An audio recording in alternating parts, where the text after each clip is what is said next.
Fallait-il rouvrir les écoles?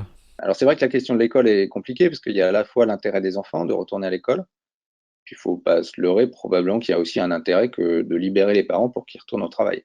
Si on ne parle que de cette épidémie-là, la meilleure solution, c'est de confiner 6 mois tout le monde chez soi, et cette épidémie s'arrête. Ça, c'est sûr. Maintenant, c'est pas possible. C'est pas possible. Et même d'un point de vue sanitaire, comme je vous le disais tout à l'heure, ça aurait provoqué beaucoup plus de problèmes et des problèmes beaucoup plus importants que la simple épidémie. euh, Dans le cadre de la reprise de l'école, est-ce que la maladie Covid-19 peut s'avérer dangereuse finalement pour les enfants?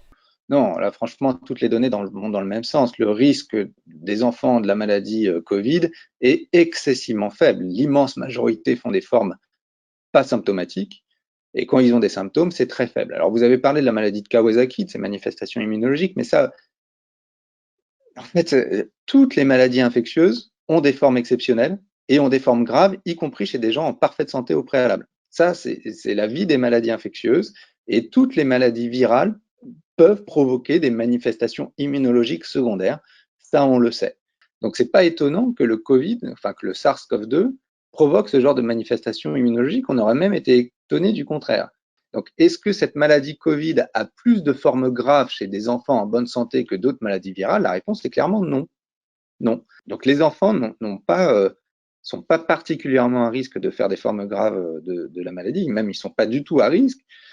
Et se dire, je vais garder mon enfant confiné jusqu'à l'arrêt de l'épidémie pour pas qu'il tombe dans l'exception de cette maladie grave, c'est illusoire parce qu'encore une fois, nous vivons toujours entourés de microbes et donc les enfants, après cette épidémie-là, ils seront exposés à d'autres microbes. Toujours à propos de la reprise de l'école, que sait-on de la transmission du SARS-CoV-2 par les enfants? On a énormément de mal encore actuellement là à quantifier le risque épidémique des enfants.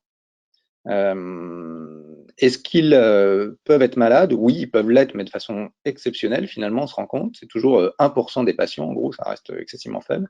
Est-ce qu'ils peuvent transmettre la maladie? On n'a pas de certitude. Donc c'est possible qu'ils puissent la transmettre, mais toutes les données actuelles vont quand même un peu dans le même sens, de dire que les enfants n'ont pas l'air de jouer le rôle si important qu'on pensait qu'ils puissent jouer au début de l'épidémie. Vous avez peut-être vu cette étude des collègues du Sud-Est, hein, dans le cluster alpin, où l'enfant qui était malade, il a contaminé personne alors qu'il est allé dans plusieurs écoles avec une promiscuité très importante et il a contaminé personne alors que les adultes, même asymptomatiques, ont contaminé des gens. Donc ça ne veut pas dire que les enfants ne peuvent jamais contaminer. C'est bien évidemment, on n'a pas cette information-là pour l'instant.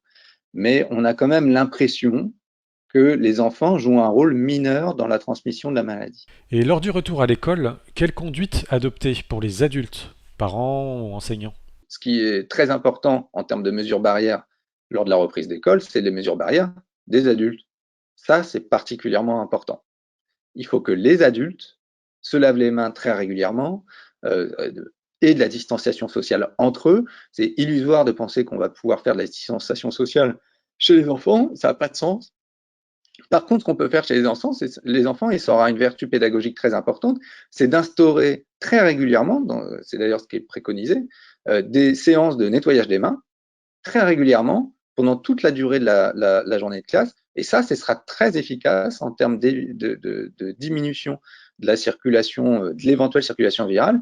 Et je vous avoue que si c'est inculqué comme ça et que si c'est ancré dans la tête des enfants pour longtemps, eh ben, on aura beaucoup moins d'épidémies de gastro l'année prochaine, on aura beaucoup moins d'épidémies de grippe l'année prochaine, et ça, c'est super aussi.